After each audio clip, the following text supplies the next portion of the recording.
Muito bem, turma.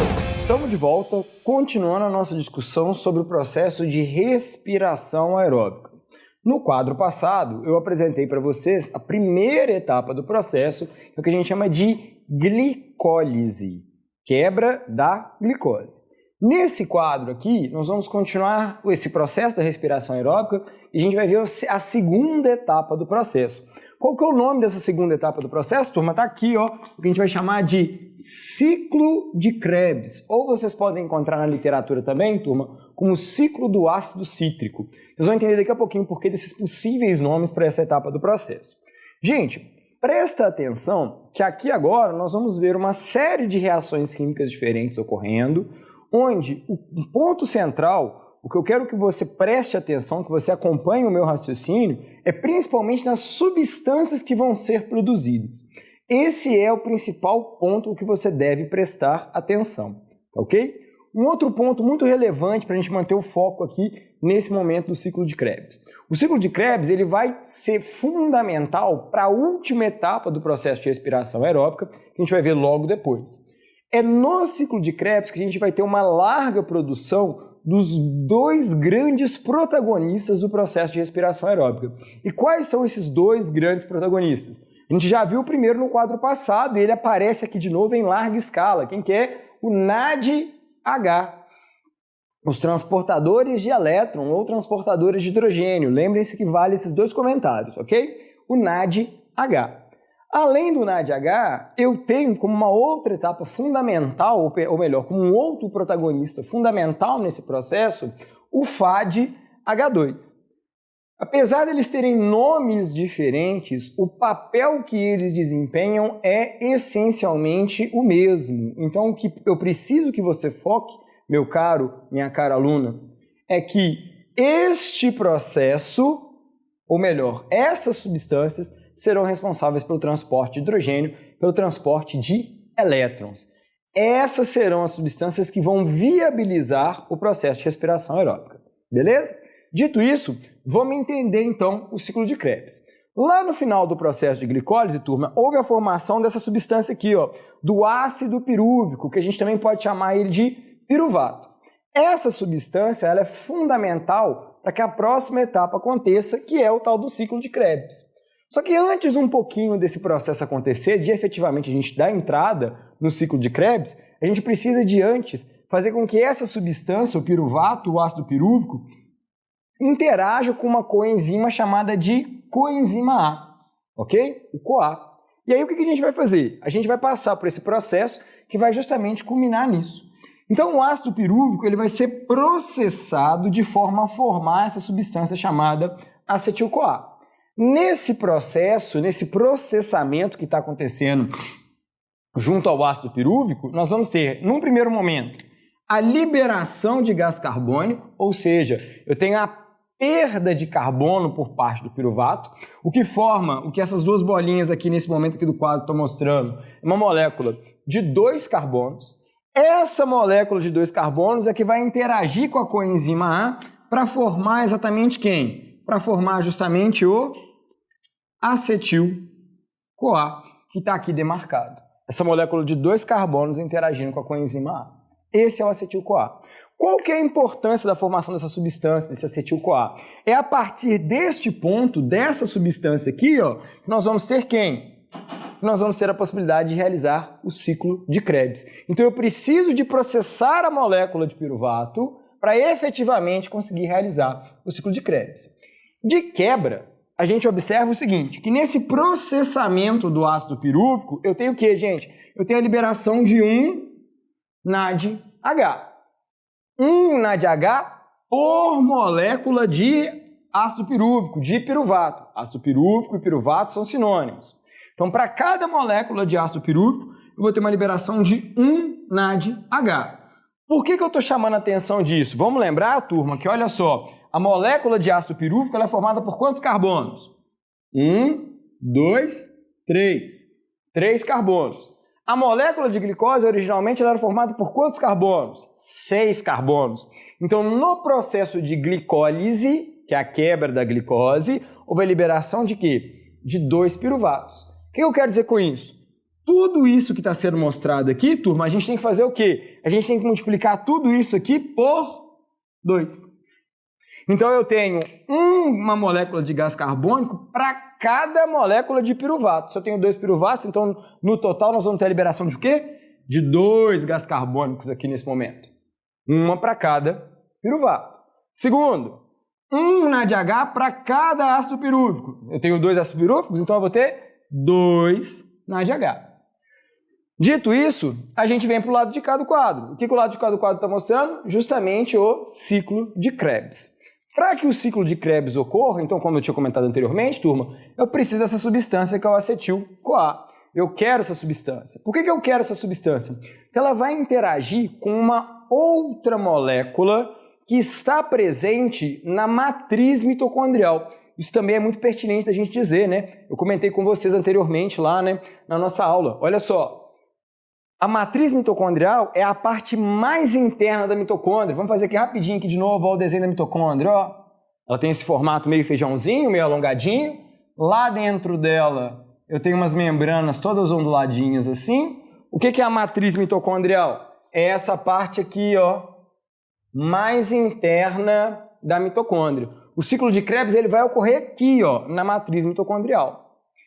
Na matriz mitocondrial eu encontro essa substância aqui, ó, o ácido oxalacético. O que é isso? O que você precisa saber a respeito dessa substância? Muito mais do que o nome, que é uma molécula de 4 carbonos.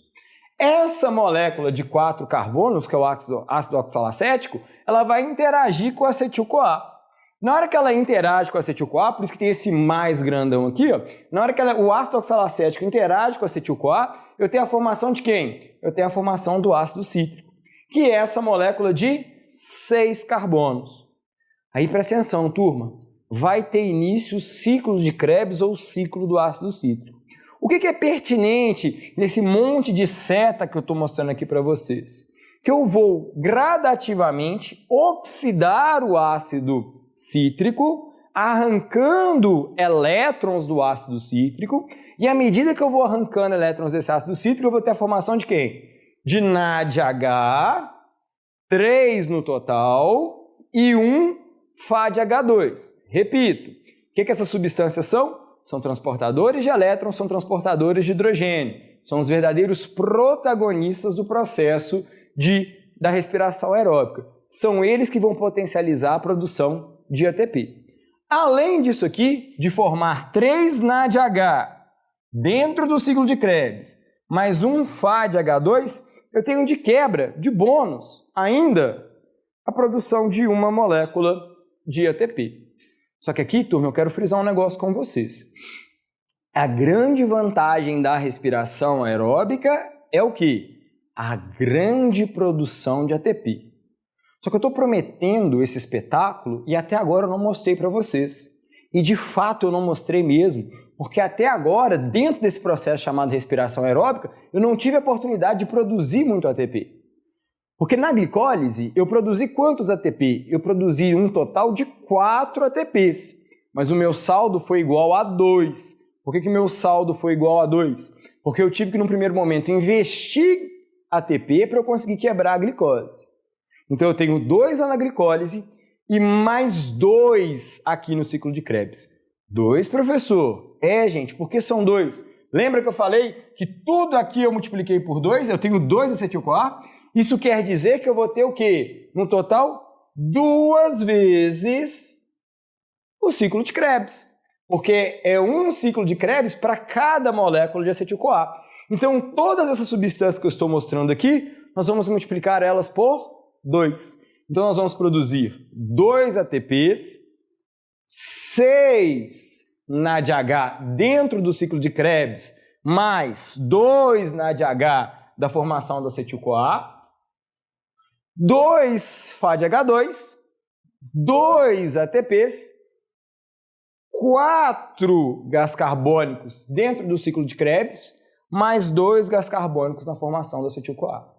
Então, no total desse processo que está associado ao ciclo de Krebs, no total desse processo que está ocorrendo aqui na matriz mitocondrial, eu tenho o quê? Eu tenho um total de 8 NADH, 2 FADH2, 6 CO2 e 2 ATP. De todas essas substâncias que eu citei para vocês, quais são as mais importantes? Os 8 NADH mais os 2 FADH2.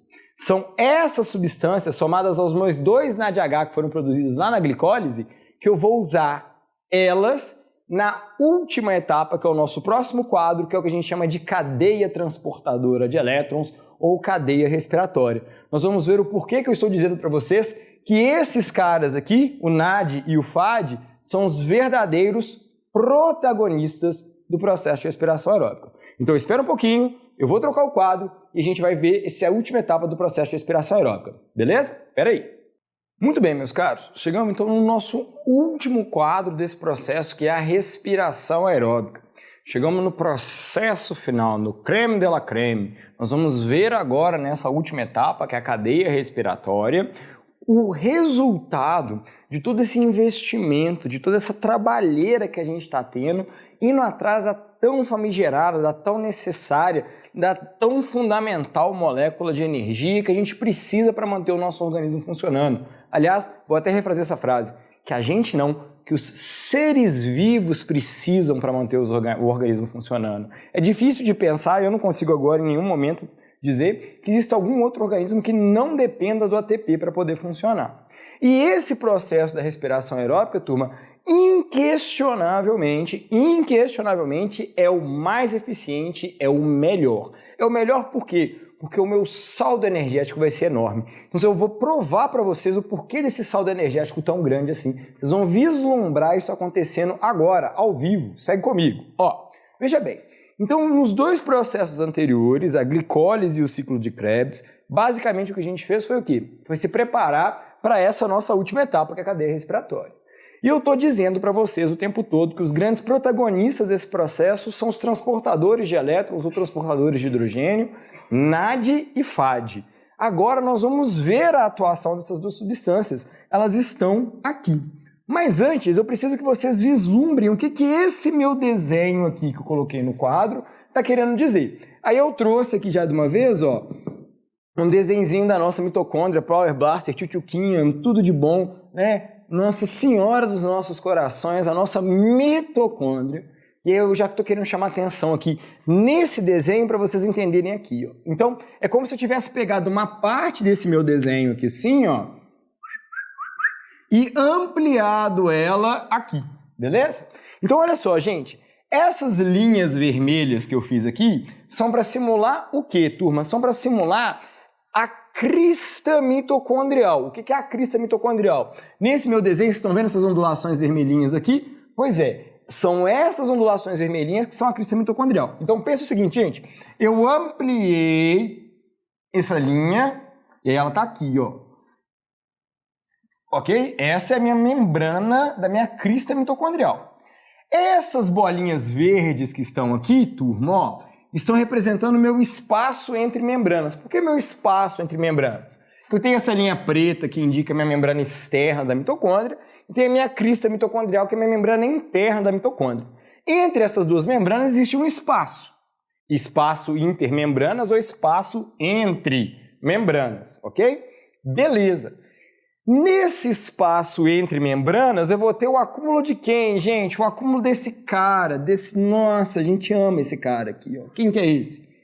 Cátions de hidrogênio. Cátions de hidrogênio a gente pode chamar também, sabe de quê? De prótons. Porque esse hidrogênio aqui, turma, quando ele perde o elétron dele, o que resta é só um próton. Então, vocês estão vendo escrito aqui H+, mas ao invés de H+, eu poderia ter escrito, sabe o quê? P+, que daria na mesma. Aqui pra gente daria na mesma, tá certo? Então eu posso chamar esses H+ de íons de hidrogênio, cátions de hidrogênio, que é sinônimo, ou ainda de prótons. O que acontece, galera? Veja bem, para eu efetivamente cumprir essa promessa que eu disse para vocês, que eu vou produzir uma quantidade absurda, mas eu vou dar muita ênfase nisso, eu vou falar até mais alto, uma quantidade absurda de ATP, eu preciso, mas é de muito mesmo, hidrogênio aqui. Por que eu preciso de muito hidrogênio aqui, turma?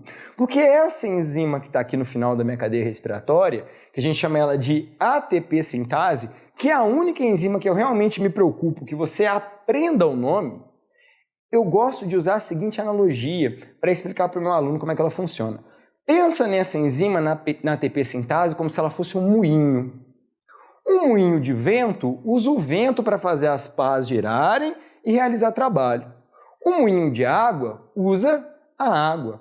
A ATP sintase, para poder funcionar, ela também funciona igual um moinho. Mas o que é que faz as pás desse moinho chamado ATP sintase girar? O que faz são os hidrogênios, são os prótons, são os cátions de H+, são os íons de hidrogênio. Todos sinônimos do que eu acabei de dizer, hein? São eles que, ao passar dentro dessa proteína ATP sintase, conseguem fazer com que seja gerada a energia necessária para eu converter o ADP, adenosina difosfato, em ATP, adenosina trifosfato, que é a minha pilha carregada, que é a minha moeda de energia, que é a molécula que eu preciso para realizar as atividades que demandam energia.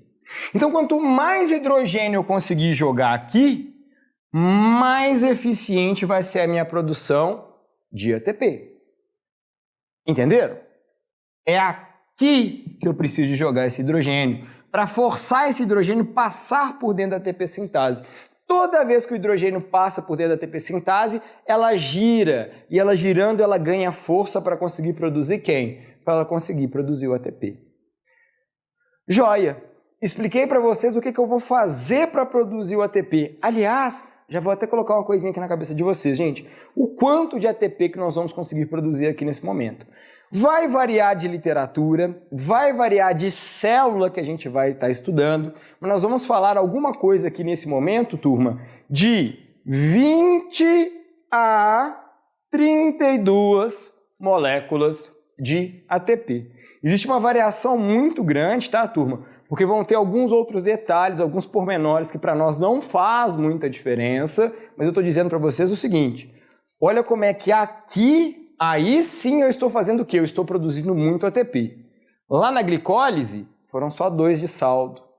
Lá no ciclo de Krebs, foram só 2, um para cada ácido pirúvico. Aqui não. Aqui são alguma coisa, vou até substituir, ao invés de 20 a 32, vou fazer até melhor. Nós vamos colocar aqui, ó, em torno de 28 moléculas de ATP. Então é muito ATP que eu vou produzir aqui. E eu só vou conseguir essa grande quantidade de ATP por quê? Porque eu tenho muito hidrogênio no meu espaço entre membranas. Entenderam?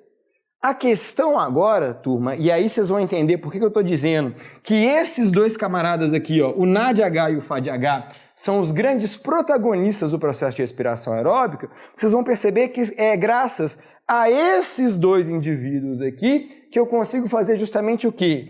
Encher esse espaço intermembrana que está aqui em cima com uma quantidade absurda de hidrogênio para fazer a ATP sintase funcionar. E aí é aqui que a gente vai ver o desenrolar do que a gente chama de cadeia respiratória. Literalmente, turma, essas formas coloridas que eu coloquei aqui, ó, esses retângulos coloridos que eu coloquei aqui, são enzimas que existem ao longo da crista mitocondrial. E aí são essas enzimas, o conjunto dessas substâncias que vai formar o que eu chamo de cadeia respiratória ou cadeia transportadora de elétrons. Essas bolinhas roxas que eu fiz ao longo do desenho são os elétrons que estão sendo transportados. Como esses elétrons chegam aqui cheios de energia, a energia contida nesses elétrons permite que haja a passagem do hidrogênio que se encontra aqui na minha matriz mitocondrial, aqui na minha matriz mitocondrial, permite que eu tire esse hidrogênio aqui da minha matriz mitocondrial e faça o que com ele? Jogue ele para o espaço entre membranas. Então, toda vez que aqui, por exemplo, um NADH, que é um transportador de elétrons, chega e deixa seus elétrons aqui, então essas duas bolinhas aqui estão indicando que o meu NADH chegou aqui e entregou os 2 elétrons dele, esses elétrons estão cheios de energia. essa energia que está presente nesses meus elétrons permite que o H+, que está aqui embaixo, faça o quê? Venha aqui para cima, para o espaço entre membranas. Esses elétrons, então, eles vão fazer, vai acontecer o que com eles? Eles vão ser carregados ao longo da minha cadeia transportadora de elétrons. Até chegar aonde? Até chegar aqui no final. Além do NADH que eu estou mostrando aqui para vocês, eu falei que tem um outro protagonista, o FADH2. O mesmo vai acontecer. O FADH2 chega aqui e entrega elétrons cheios de energia. Esses elétrons cheios de energia vão permitir o quê? Que haja passagem do H+ aqui de baixo para o espaço entre membranas. E aí os elétrons vão ser transportados para onde? Vão ser transportados aqui para o final. Aí o que eu vou fazer com esses elétrons? Que eu usei a energia que estava contida nesses elétrons para encher de hidrogênio meu espaço entre membranas. Eu vou ter que entregar eles para alguém. E para quem que eu vou entregar? Eu vou entregar eles, turma, para o gás oxigênio. E aí agora vocês vão perceber, vocês vão entender por que a definição correta de respiração aeróbica é dizer que o oxigênio atua como receptor, como o aceptor final de elétrons. Vocês vão ver isso. Então veja bem, os elétrons que foram transportados pelo NADH e pelo FADH2 e a interação dessas duas substâncias que permitiu a passagem do hidrogênio de dentro da matriz mitocondrial para o espaço entre membranas, esses elétrons que foram trazidos aqui para a cadeia transportadora de elétrons, que foram arrastados pela cadeia transportadora de elétrons, chegam aqui no final e são entregues a quem? E são entregues ao gás oxigênio. E na hora que eles são entregues ao gás oxigênio, eles interagem com os prótons H+, que já existem na matriz mitocondrial e vão formar o quê? Vão formar a água. E aí eu chamo a atenção de um negócio aqui para vocês, meu caro, minha cara aluna. Segue o raciocínio aqui comigo. Veja bem. O gás carbônico que a gente liberou na expiração, a gente viu ali no ciclo de Krebs que ele foi proveniente da onde? Da oxidação da molécula de glicose. Que eu converti ela em piruvato, depois em acetil-CoA, joguei ela para dentro do ciclo de Krebs e fui eliminando o gás carbônico. Ou seja, o gás carbônico que a gente expira, ele é proveniente da molécula de glicose. E a água que a gente produz no final da respiração é resultado de quem? Da interação com o gás oxigênio. Por isso que a definição de respiração aeróbica é essa, turma. Entenderam? Ó, segue o raciocínio. Então, na cadeia respiratória é onde efetivamente eu converto o oxigênio em água e aonde, e isso sim é o mais importante, eu tenho uma larga produção de moléculas de ATP, da grande molécula de energia que eu preciso tanto. Ó, breve revisão. Vamos lá. O que a gente discutiu então na aula de hoje? Nós falamos sobre a respiração aeróbica, vimos que ela é dividida em 3 etapas. A primeira a gente chamou de glicólise, que é a quebra da glicose. É o único momento dentro desse processo de respiração aeróbica que eu gasto ATP, mas eu gasto 2 moléculas de ATP para quebrar a glicose, mas eu já tenho de volta o meu investimento. No entanto, eu tenho a premissa, eu tenho a possibilidade de ter um investimento, ou melhor, investimento não, de ter um rendimento muito maior. Por conta disso, depois que eu termino a glicólise, eu tenho piruvato, tenho ATP e tenho NADH. Vou para a próxima etapa, que é o ciclo de Krebs. No ciclo de Krebs, eu produzo uma grande quantidade de NADH e de FADH2, que eu vou precisar dessas substâncias aonde? Aqui na cadeia respiratória, onde eu vou usar essas substâncias para gerar uma grande concentração de H+, e dessa forma permitir que eu realmente produza uma grande quantidade de ATP. Sacou? Bom demais? Espero que vocês tenham curtido, galera. Vamos lá, firme e forte, vai dar tudo certo no final. Até a nossa próxima aula. Falou!